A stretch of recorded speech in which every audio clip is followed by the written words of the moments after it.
Salut! Je m'appelle Kat. Et je m'appelle Gabe. Et on est les Ghouls next door. I did it. Hey! Nous parlons en français pour notre épisode de horreur français. Merci d'avoir écouté notre série de films Le Horreur Étranger. So yeah, France. Yeah. Welcome to France. We kind of spoke some French. We did it. Thanks, high school. You let me do that for 4 years. Now I kind of know some stuff. I barely had to Google Translate this. I did so much just like out of my brain. It was like secretly in there, in my subconscious. That's awesome. Thanks. That's nice. That was easy. Yeah, it was really fun. Yeah, this is cool too. our for English speakers. It is our series on foreign horror films. Yes. And today we're talking about French horror films. Yeah. Or specifically the horror étranger. the genre of New French Extremity. Because there's a lot to say about it. I like French horror films. I had only really watched them, and we talked about that in one of our episodes. And maybe like some other random, like not just horror films, but French films, right? But the ones we watch for this have interested me now. Now I'm just like, I do really want to like look at more. But as far as French goes, I am French, and that's all I have. Yeah, I don't know why I went through a weird phase in college where I watched a lot of French horror films. I genuinely have I don't know why I did it. My friends wanted me to watch them, so I did. Yeah. And they were really graphic and upsetting, but I get it now. Yeah. After doing lots and lots of research on, all the scary stuff that just like happened in France. Yeah. There's a lot of like really interesting historical framework for why all of this is made the way that it is, and it was really cool. But yeah, I don't know why I took French, and I don't know why I took French in high school because I thought it was cool. And then I think because I knew a little bit of French, I was like, yeah, I can watch some French horror films. It's totally cool. We're in college. We're gonna watch foreign films. That's so like hip. Let's Intellectual. go. Yeah, we're so smart. Yeah. So. How do you like them apples? Yeah, we I would say with this series it's really fun because you get to really, really see and explore horror when you're looking through another lens from like other countries, because they're so distinct. Like they have their style, they have their history, they have their like whole way. So it's like even just thinking like comparing it to Japanese, it's like so very, very different and unique. And I think that's super cool. And like in both ways, like both American influences these things and is influenced by them. Yeah. So I think like I'm having a really good time on this series so far.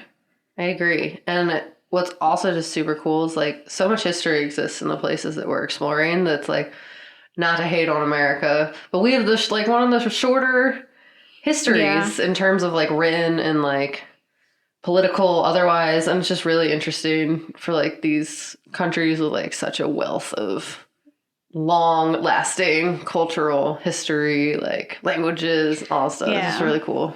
Yeah. How much it just clearly influences, and you just see it and it's fun. Absolutely. Get to use my degree today. All month. Yeah, and I get to explore a new film and be in awe of like what these countries are up to, because it's really awesome. This is so cool. So stay tuned because it's going to be a fun time. Yeah, facts. We tell you facts. All the facts. Yeah, facts. Still facts. About that spooky stuff. Yeah, spooky stuff.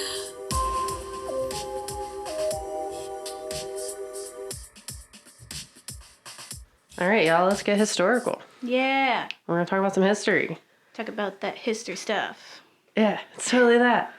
So I guess what we're going to talk about today is when thinking about French horror cinema, it's hard to do so without considering the impact of the German occupation of France during the Holocaust and like World War II, the Vichy regime that exists within that, and then also the following the war, the Algerian War, and for independence from France.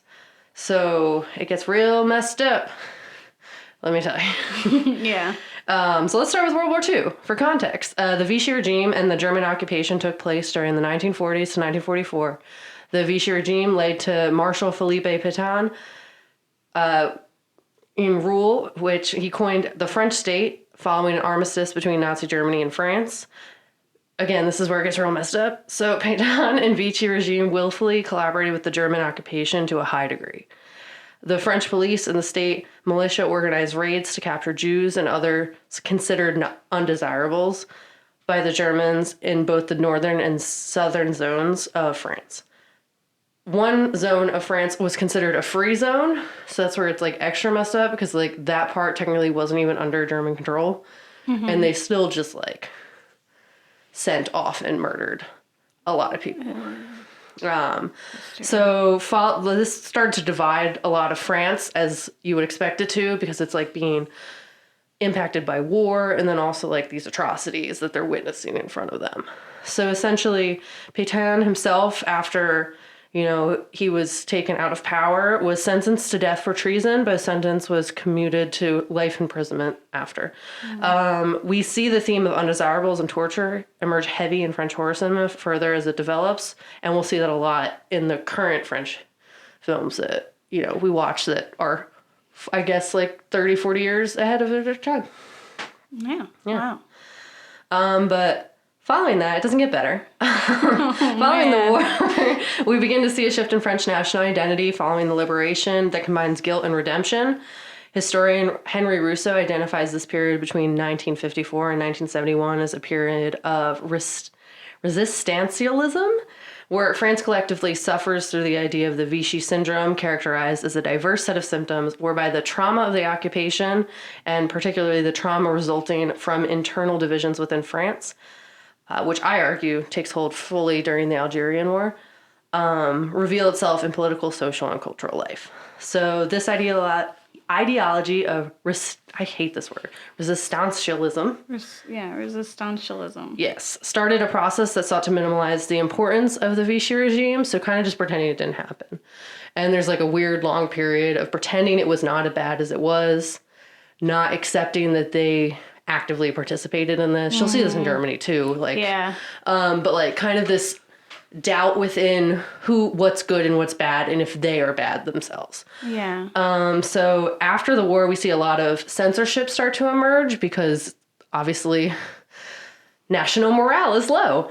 Yeah. So as they get into the Algerian War and Algerian people basically demanding independence from French colonization, they're censoring like all the awful things that are happening in Algeria. So essentially, France does not take any sort of break from the bloodshed and dives right in. There's full of propaganda and stuff. There's a lot of propaganda, a lot of bloody colonial conflict raged between 1954 and 1962. So during the years of the Algerian War, particularly during the 1950s and 60s, the French government exercised strict censorship policies in regard to the war's coverage. Articles and books critical of the war reporting acts of torture might be published, but were often seized or banned shortly after. And we started to really see this in like the government getting involved with what was being put in film. So essentially, creatives tried to fight against this through creating films that talked about the underlying theme that was happening throughout France, this whole idea of feeling guilty, wanting to redeem yourself, but then also this like idea of a split personality. Like, who am I now that I know that I've been a part of this like awful thing? Yeah. Go ahead. So yeah, we start to see the combination of guilt and redemption, and basically France trying to like struggle through what seems like the potential for another civil war threat. Because, there's rioting in Algeria, there's the aftermath of World War II, there were already conflict internally within the country that were happening prior to World War II that just like had to be put to the side because more crazy things were happening that like they just couldn't deal with that. They just had to like be like, all right, I guess this is fine. Yeah, we have this to is keep the going. lesser of the importance because invasion. So like we're gonna put this to the side, and then like that really erupted after like everything kind of calmed down after World War II. But you kind of see this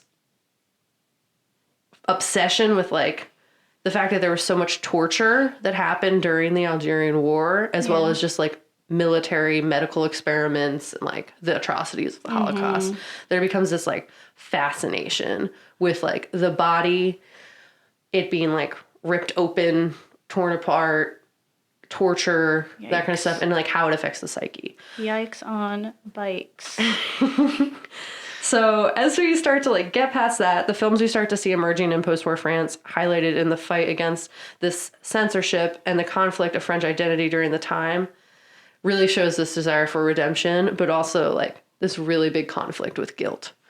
We won't be talking about this film in our film section, but the filmmaker Georges Franju, his films are an excellent example of this connection, and they honestly connect really heavily with our modern films that we watched for our episode. He was challenged with the censorship and like actually really had to fight to get his message across without blatantly saying it was about Algeria or World War II. Yeah. What was his film? Les Yeux en Village, which Eyes Without a Face. Eyes Without a Face. Yeah. Excellent. So he basically used this film as a way to bring like the realness of what was happening and the shocking recognition of history's horrors within the fabric of everyday life. So his film Eyes Without a Face focuses heavily on the themes of redemption and guilt, as well as tying the horrors of military medical experiments, torture, and the identity of like French trauma. So we see this also later in Martyrs, where you have like them trying to reach this greater goal that ultimately does not matter. Yeah. In Eyes Without a Face, the dad's just trying to redeem himself for the accident that he caused for his daughter. And he's at the end of it, no one feels better. Yeah. And he's so only essentially making a bigger mess of it too, which is kind of exactly like what the French were doing with being like, let's ignore the initial problem and don't heal, and instead just cause more trouble. Yeah.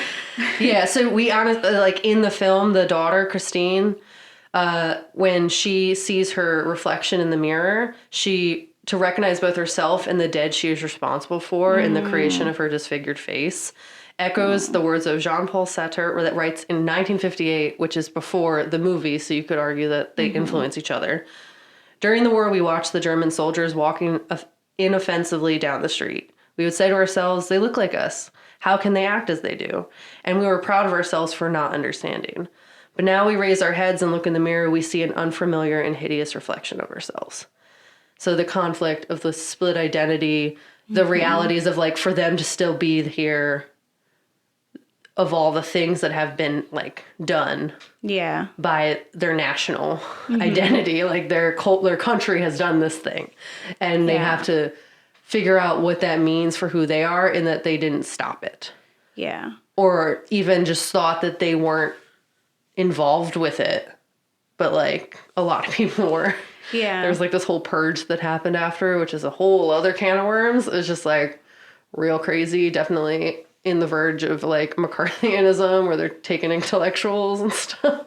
Yeah. It's real intense. Yeah. But like, we start to see that again in like the movies we watched, like Martyrs. We see that with like the whole theme of the undesirables. We have the torture, and even high tension. You have that split personality kind of dynamic going on. So like really not seeing yourself as the monster. Yeah. Until later, and you're just like, wow. Yeah, it needs to like disassociate so that you can handle the trauma.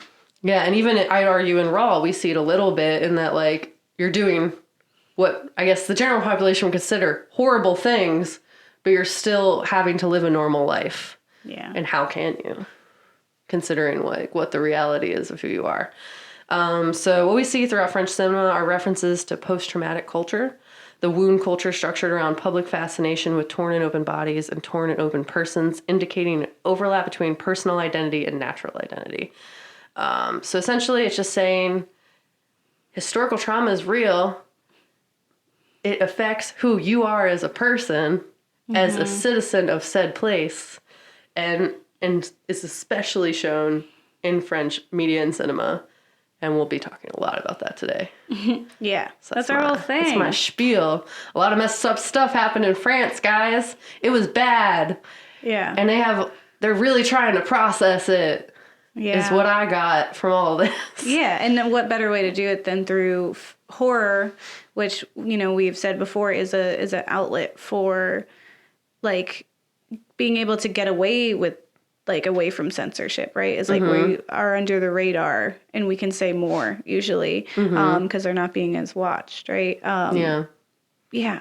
And that's what we've been saying. Is that whole the media time. means something. Yeah. And it's just like really interesting to see, like, after reading all of that, like how prevalent it is in the films that we watch, where I'm just like, oh my God, that's like the whole thing. Yeah. The whole thing is this. This makes so much sense. It's like 40 years later and it's still so much of a thing. Yeah. A little more than 40 years, but like, you know what I'm saying? Like, it was long enough ago, but not, like, there are still people alive who've experienced that are relatives of the people making this new media.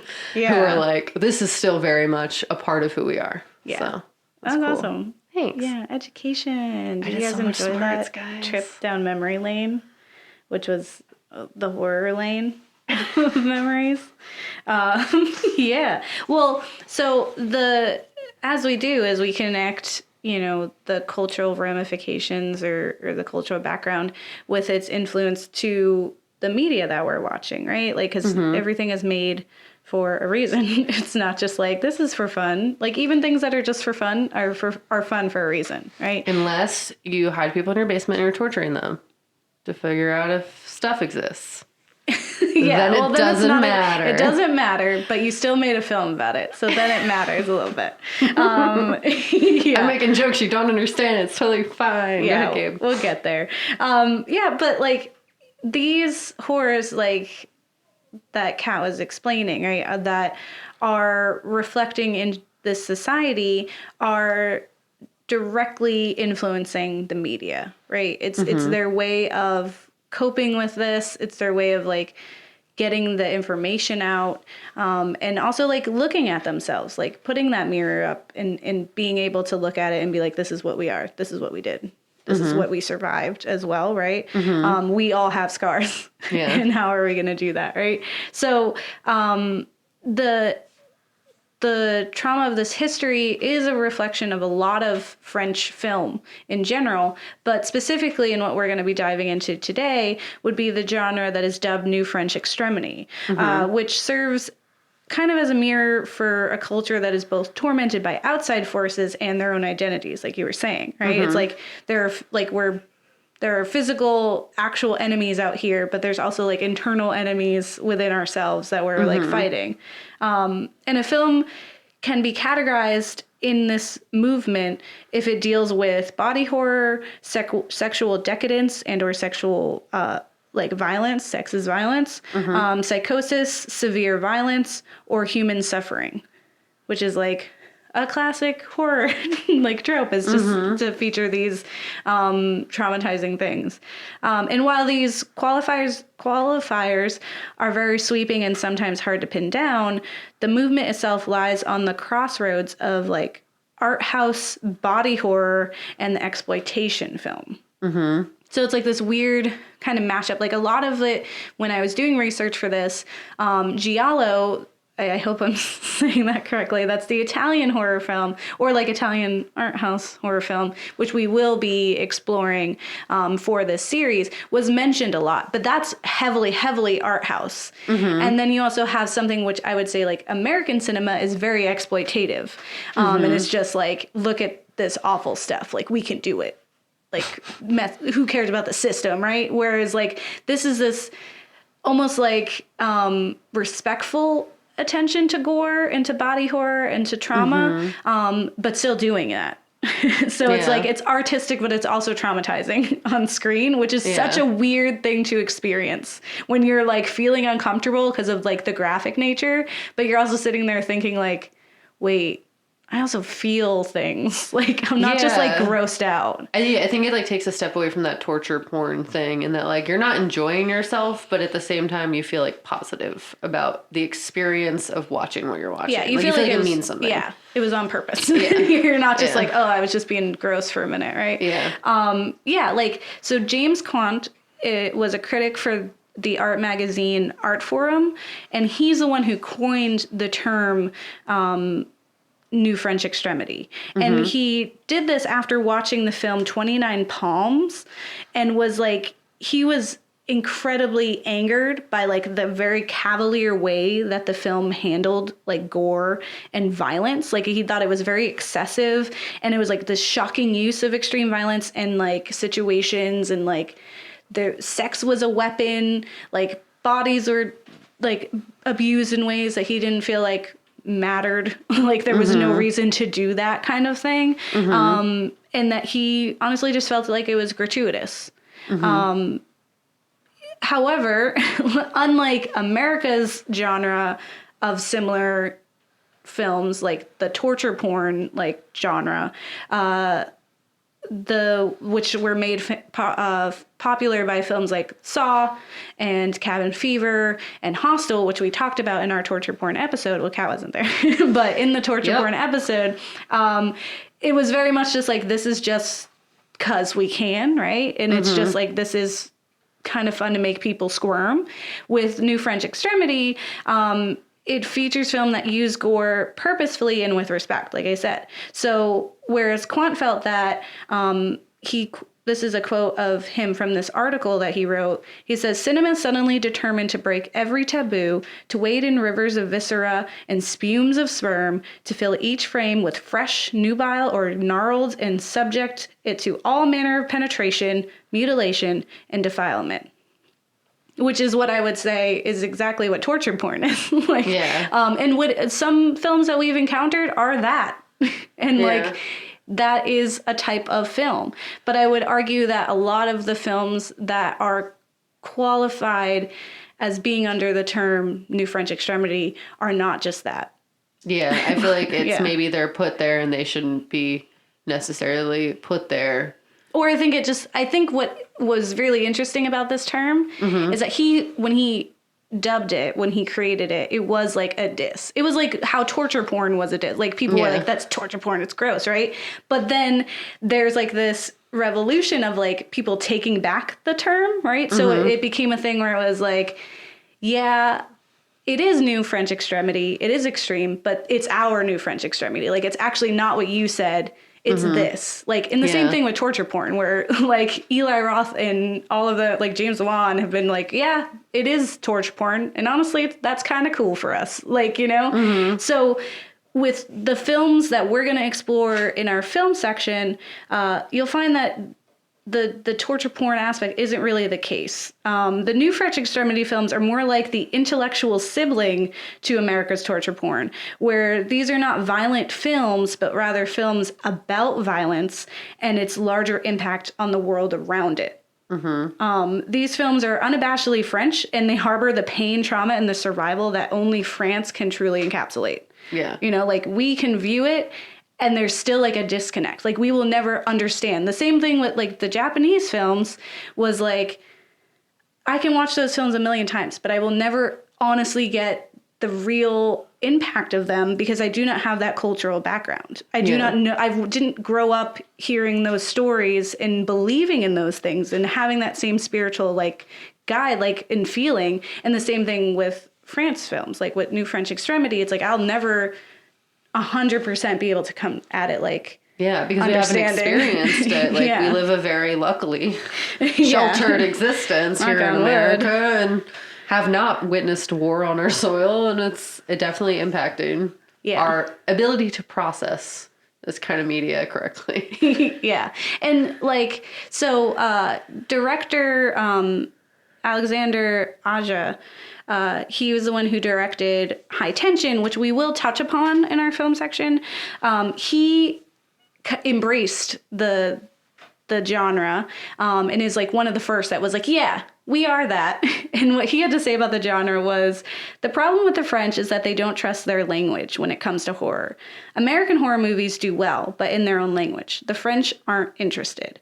It's essentially that all of a sudden, the perceived polish of austerity had been removed, with new and established French filmmakers getting their hands dirty. So it's like, he is saying, like, French, like, don't trust to be scared or to do that, right? There's like this, with there being censorship and with their trying to ignore like what is the reality of it, it's hard for them to then watch something that is a direct like explanation of this, right? It's just like throwing it back in their face. Yeah. So like French filmmakers were so well known for like making art and making this like beautiful piece that very naturally impacts the environment, and to take something and be like, this is a brutal history we have, it's honestly different and like challenging for them. So he says that horror shows us what we are afraid of, and French extremity films show what the French are afraid of themselves. Yeah. And that's like kind of it, right?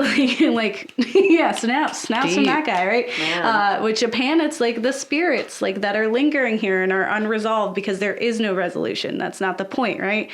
With this, it's like it's not going to go away. And at some point, we got to look in the mirror. New French Extremity is a movement that sees art house and genre directors converge to meditate on the most horrific aspects of life, and what remains after those social veneers are stripped away, like, is essentially the reality, right? Like, we've taken off this mask and you see the real face, right? It's like with the protagonist of Eyes Without a Face looking in the mirror. This face that we put on is not ours. It is a direct history of what we've been through. So it's kind of like, to me, it's kind of like what the cult in Martyrs believes, which is that once we've given into the reality and accepted our fate, we can ingest this genre with a full understanding, like pretty much like they wanted. It's a spiritual awakening into the mindset and emotional distress of an entire nation, right? You're like becoming a martyr for this trauma, right? It's just like at some point when you're watching that and you're watching the torture of that film, you just like, you accept it at some point, and then you're just there. And that's kind of what I think that a lot of the goals are. Yeah, it's like we're going to traumatize you into being numb. Because like right now you're pretending it's not there. We want you to feel it so much that you stop. Like you're confronted with it. Well, yeah, it's in that you're confronted with it so that you can finally just like accept that that's what happened and move on. Yeah. But like in a healthy way. Yeah. That's not pretending it didn't happen. Yeah. I'm not saying that's how everyone does it, but I can understand that, like, the Holocaust was really bad. Yeah. The Algerian wars were really bad. It's hard to accept that that was not that long ago, you know? And I could definitely see how it would bring a lot of conflict internally and otherwise across an entire nation of people. This is not surprise me at all, and it's just very interesting. Yeah, and I think it's really great for horror to get an opportunity to say those things and this is why we learn. This is why we learn, and like to turn that. I love the fact that it was such a negative turn, and they turned it on it. You know, that they were like, "Here's a term, and it means that you guys are gross," and they were like, "Actually, we're all gross, and we love it." We're all gross. And you should learn from us. And we're actually, I really like the phrase that it's the intellectual sibling to America's torture porn. And I would agree, 100%. Yeah, Eli, love you, but have you watched this? Okay. Yeah, films. We watched some films. Now let's talk about those films. And all that spooky stuff.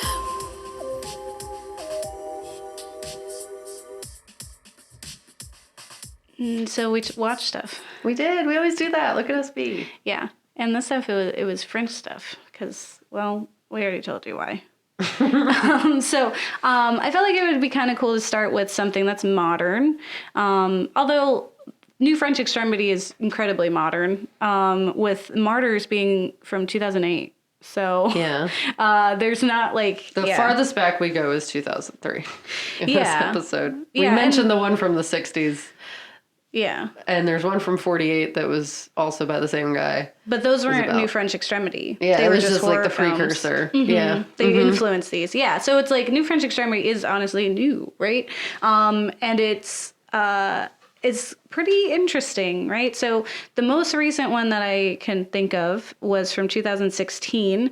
I did reference it once, only in that it is a female director, which was really cool.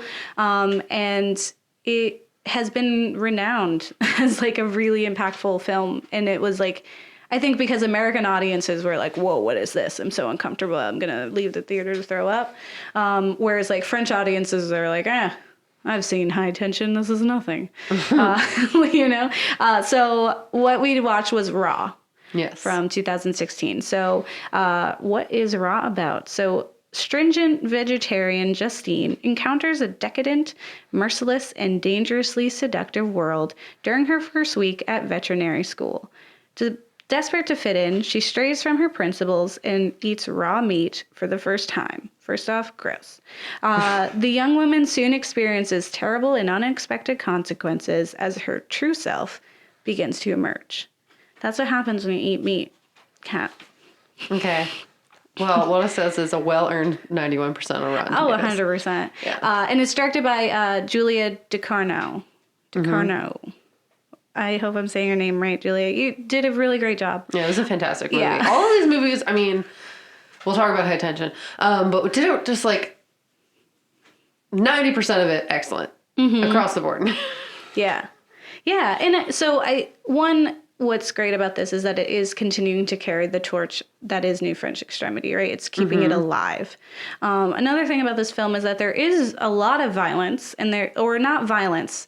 There's a lot of graphic like gore and body horror. There's a lot of body horror, like with her having a rash and when she's like scratching at it. It's so long. Like a lot of the things are drawn out and make like with the purpose of making the viewers feel very uncomfortable, but none of it is like without reason. Yeah. You know, like you're supposed to feel that because you're identifying with this character who is clearly going through something. Yeah. And I would honestly argue that it is a coming of age film in itself. I would agree. Yeah. Because she's like this virginal and delicate protagonist that we're following, right? And she's confronted with what could be interpreted loosely as puberty, her new sexual awakening, because she's like very clear and pure before she doesn't do anything until she gets here, and she's very lost to the point where like we have the beginning where she's lost. She doesn't have any kind of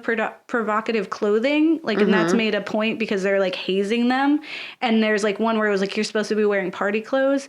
She had to go to her older sister to get anything remotely party clothes, right? And even the dress that she picks is like not in any way really like especially sexy. Yeah. And even that dress is like the only thing she has. So every time she's trying to be sexy, she's in that dress. And so like by the end, when like towards the end where she's like slowly spiraling out, she's in that dress and she's like in the mirror and she's putting on like lipstick and she's dancing really seductively. And which is really important is that she's listening to a song where it's female singers who are singing about men in the way that usually men are singing about women. So they're like objectifying men and just essentially treating them as if they were just objects. And she's like dancing all like sexually, but really intense, like in the mirror. But it's like, take that and compare it to her coming in and she's like got her like hoodie on and she just wants to learn.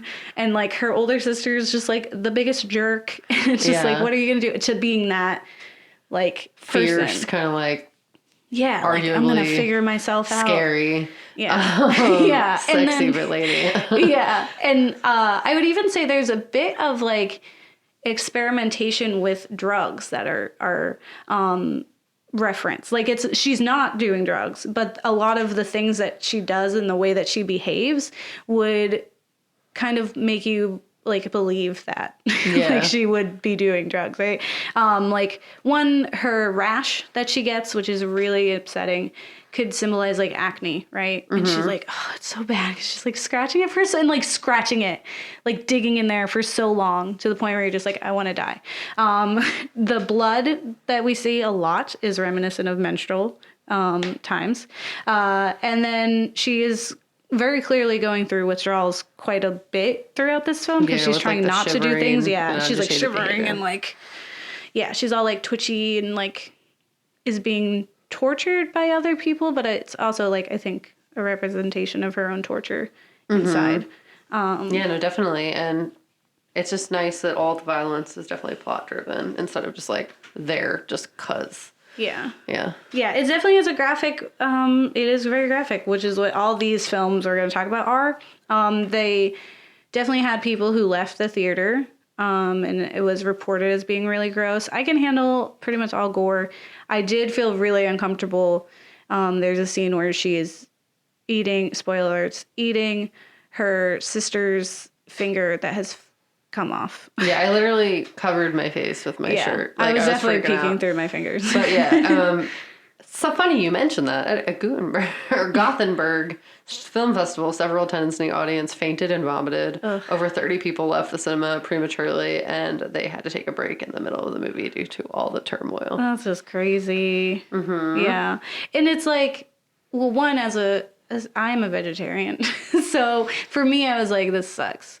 This is like the worst. She's like eating raw chicken. It's so much, but it's like really like this transformative story, right? She's like, she was someone who was very clearly sheltered.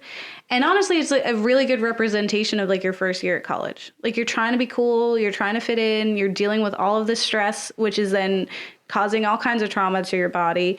And it also had like a lot of familial like trauma that was in there. Like it's very clear that her parents aren't very emotional or supportive. Like it's not until the end where they're like, oh yeah, we kind of knew this would happen to you.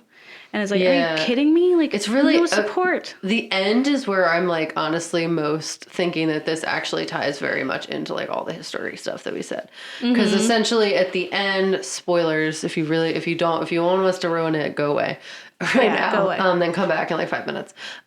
So essentially the dad tells her we let her be too much of herself, like herself. Yeah. And then I'm just like, yo, that's like the French people doing messed up stuff. Yeah. Just being what like is perceived as the monstrous versions of themselves. And literally like, and then she had hope, I guess, of figuring it out. Yeah. Because she had like accepted it, but like hadn't done anything too bad yet. Yeah. You know what and she I mean? still didn't. Like it was her sister who was bad. Which again, because no one did anything. It's this whole thing of like being hush hush about like they didn't what talk is this about problem. it. They just like let her figure it out to her own devices without any like emotional support or like talking through it. And like the dad even says, he's like, you know, it was our fault. We just let her do whatever she needed to do, I guess. Yeah. And we knew it was gonna like get her. Yeah. And you know, but you'll probably be okay because one, you've like learned from seeing what happened to her. Yeah. But also like look at me and your mom. She tried to eat me and we're totally cool. Yeah. And that's what's crazy about it, right? It's like they're just living with the fact that their mom's crazy. Like they're essentially like, I would interpret them as being rougarous and that they have to like consume of human flesh, but it's like not a like, or they'll like die, like they get sick, right? So, and it's not until they have the first bite that it causes that. So they're like 100% a rougarou. But yeah, it's like your dad has these scars. It's like you never went to the beach. Also, There's lots of beaches in France. Yeah, and then there's like, There's a whole city that's a nude spa beaches city. and stuff. And so, but then the mom had it and just like never. And like they never feel like an alert when the fact that the sister's like finger was cut off and they went to, yeah, it's a weird thing. But I think that is a bit of like we don't talk about that stuff. Like right? not accepting like what's perceived as like the monstrous side of us and all that fun. But we watched other films. We sure did. So we also watched Martyrs, which is like the quintessential new French extremity film. Like it's the one that pops up all the time. It's the one like, see this. Yeah. Like we watched Just High Tension and Raw. We're like, wait a minute, no, we have to watch Martyrs. Yeah. And we had to like go through great lengths. Yeah, we to were achieve that tortured goal. to get to this film. It was trauma. We were redirected to so many inappropriate sites that still haunt me. If anyone wants to buy this movie for us, we'll take it. It was like $16. Like, we're not paying for it. Like, and you couldn't rent it. It wasn't like, oh, let's rent it from Amazon for $2 thing. It was like, you buy this thing for $17 or you're out. And we're like, listen, We don't have ads in this podcast. But Martyrs is actually, like, the director is actually influenced by Hostel. So there is, like, a direct relation to torture porn, but it's still, like, the intellectual, like, sister to it. Being like, well, I studied, and this is what it should do. So, Kat, why don't you tell us about what Martyrs is? Yeah, so Martyrs is a young woman's quest for revenge against the people who kidnapped and tormented her as a child, and it leads her and her friend, who is also a victim of child abuse, on a terrifying journey into the living hell of depravity. So essentially, Pascal Lagier, I think that's how you would say his name, I believe you.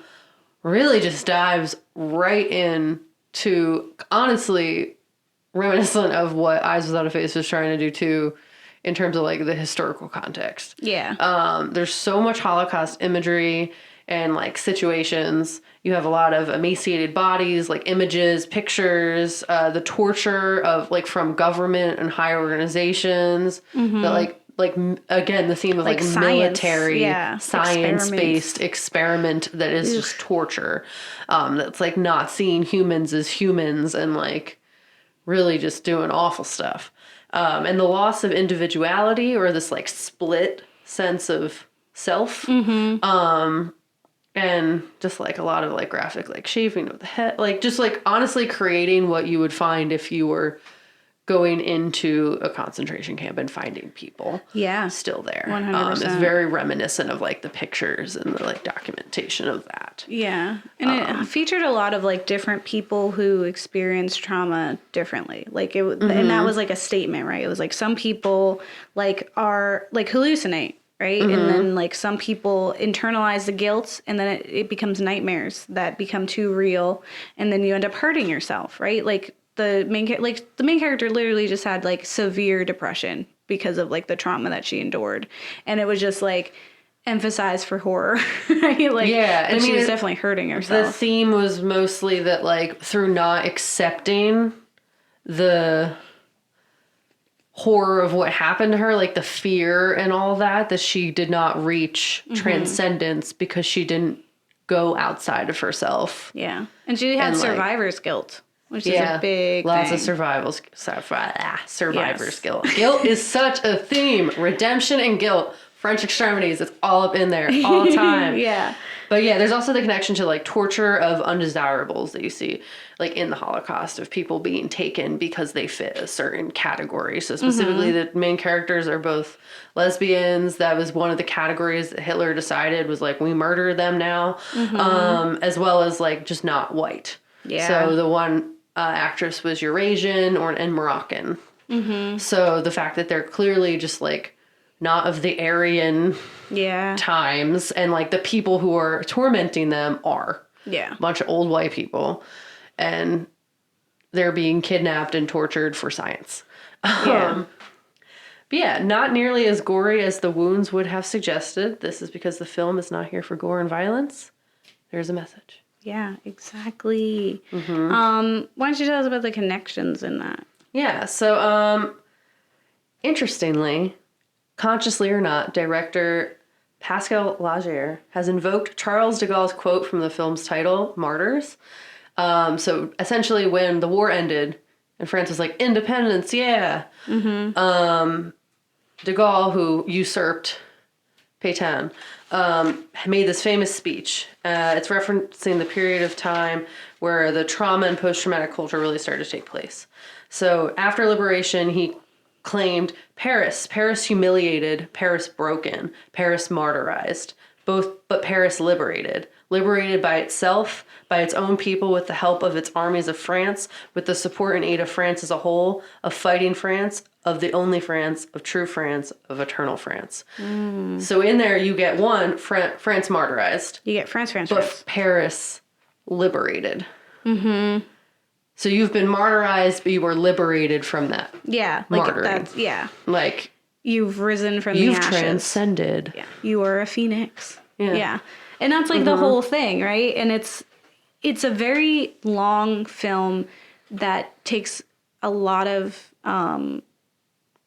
points. Like, there's a lot of, like, emotional roller coasters where you think you're done Like the first, like, honestly, like the first 5 minutes feels like one different kind of film. Then the next 10 minutes, it's like, what? It's over. Like, what? We just did so. We just murdered a whole family. It was like a whole what is happening? And then it's time. like, okay, it's this person traumatized, and it was like psych, and then it was like psych again, and then it was like psych again, with a lot of that making like there's like cults involved, there's weird twists and stuff, but it was yeah, it was a lot, but in like a good way. And we can't get into all of it. So one thing I would recommend for the listeners, if they're like really down to keep checking this stuff out, is to check out offscreen.com, Martyrs Evoking France's Cinematic and Historical Past.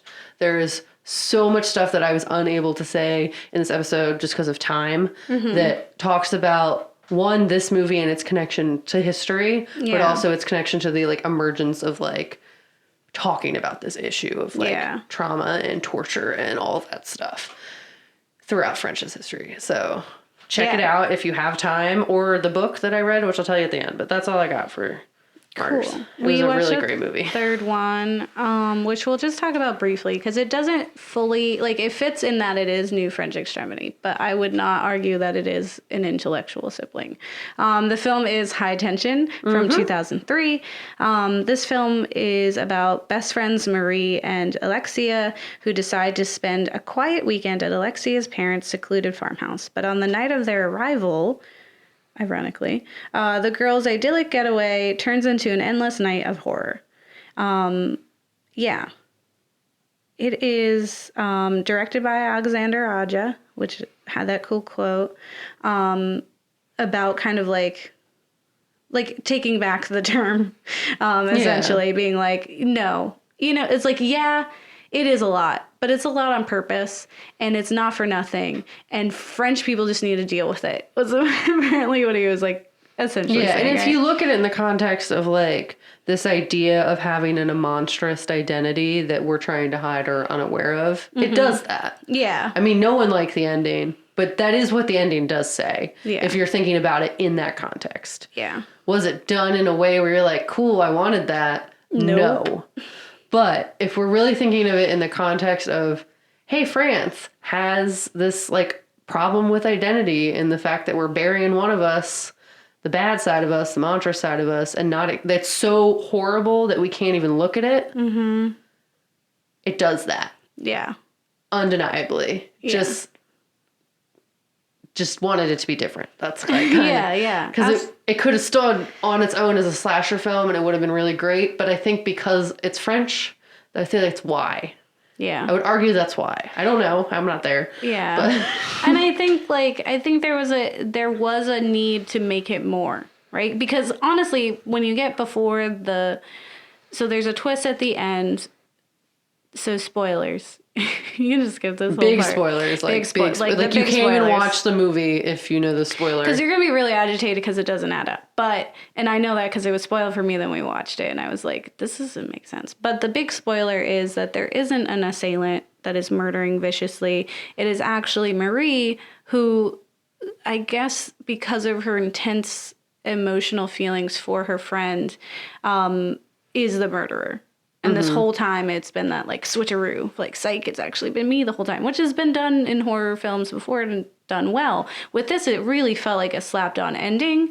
To be like, oh, no, it means something. But before you get to the last, like, 10 minutes of that film, it is a decent slasher fic. It's like very gory. But it's also very interesting in what the gore is happening. And, like, I did enjoy Marie's character up until then. Because it was, like, the survival thing. Like, it was literally, like, you're next, right? Like, just someone doing really smart things in reference to, like, trying to survive. Which was really, really cool.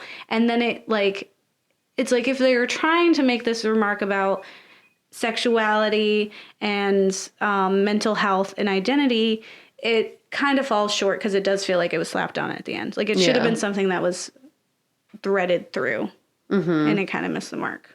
Yeah, it seemed like it was just trying to really wrap that, like, maybe, like, I don't know, I'm not this guy, but, like, wrap that historical context in and just be creative, but, like, didn't set it up throughout the entire film. So, as you said, it was just slapped on. Just being like, this is how I feel, but, like, also I could have, like, meshed it in there a little bit. But it was also made just for fun, too, as well. And I think that's what we're also missing with New French Extremity is that it's also there to have fun the way that torture porn has fun. Your feelings. Your feelings. Yeah, I said feelings. Let's talk about feelings. Okay. And all that spooky stuff. I love spooky stuff.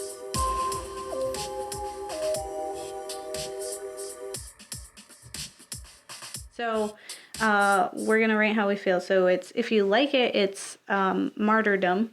Because that's what we want to achieve. I'm a survivor. I'm a martyr. Yep. That's how it went. And then if you don't like it, it's raw chicken liver, because that's what that poor actress had to like nibble on for the scene in Raw. Straight vomit everywhere. There's so much like just really gross things with raw things. Like there's a part where she's eating a raw chicken. She's actually not eating a raw chicken. It's just it was sugar. It's just straight sugar. So now she can't like eat sugar anymore. But honestly, like if you weren't a vegetarian going in to shoot this film, like as an actress, I feel like you would how come are out you of it not strong anymore? Yeah. Vegetarian now. 100% vegetarian, please. Yeah. Now. I do not want to touch meat or see it. Like after you have to pretend you eat a finger. So for the genre of French horror, not even just New French Extremity, but French horror. I'm a survivor. I'm a martyr. It was great. I thoroughly enjoyed it. I enjoy it now significantly more after like doing all the research. I'm just like, that's so cool. Yeah. This is like so much like, there's so many reasons why. Yeah. You know, there's so much identity there. It's like, it's beautiful. It made me really, I feel so satisfied now after learning all that historical context to be like, yo, this was smart. Things matter. They're smart, guys. Did you know that they're smart? Their films are so smart. It's not just cuz. America, it's not dumb. what are you doing? Yeah. It's like every single piece has a reason. That's just so cool. Yeah. I like it when stuff's intentional. Like, if you're going to do it, do it. Yeah. Like, yeah, we get into so many heated arguments where it's, like, not us, but, like, us to other people where it's just, like, everything you do means something. So at least do it on purpose, right? Yeah, and, like own actually it, you know? Yeah. I would say, so for me, it is definitely, I'm a witch, I'm a lover, I'm a child, I'm a martyr. I enjoy the music we're making about this. Okay. Because I really enjoy, I've always enjoyed even just like gore films, like even just torture porn. Like I watched House of Wax like a million times. Paris Hilton. Yeah. Actually, like, doing a thing. It was cool. She did pretty well. I literally watched that so many times. I actually really like that movie. Yeah. It has nothing to do with what we're talking about, other than the fact it's real gory. But, like, yeah, no, I like that film. That's fun. Yeah. And, like, I can watch gore and usually, like, eat food and be fine. I can't. I can definitely do I can eat, like, after. I can't eat, like, while it's happening. I mean, like, is it now? Because I'm going to wait. Yeah, a few minutes because I don't want to feel gross while eating. Yeah, I know. I can disassociate, I guess, really well. So, and with torture porn, that's what I always just enjoyed. I was like, this is just a fun... Transcendent. The event is happening. So I've always really enjoyed torture porn, and I enjoy New French Extremity in a different way. Like, I don't really lump them in the same... Like, I can still feel myself going and watching Hostel, enjoying for what it is, which is just, like... literally just gratuitous violence, right? But I like watching these and being like, hey, this isn't as gory as it really should be given like the events that are happening. Like with Martyrs, there was not enough blood for like the events that were occurring. And I thought it was really interesting because like usually it's just like buckets full of blood that are happening like for no reason. And it's like for this to be gory, I will say the way that things are happening and the intensity of which they were happening, I was having a hard time eating my dinner when we were watching it. Yeah. Because I did try to eat. I would say all of the films, like, definitely caught me for, like, moments of just, like, extreme uncomfortability. Like, where I was like, oh. Yeah. Like, I'm not upset, but I also don't feel like I'm, like, happy about this. Yeah. Like, that's one thing I'll say is really interesting. It's not entertaining in the same way torture porn is. Mm-hmm.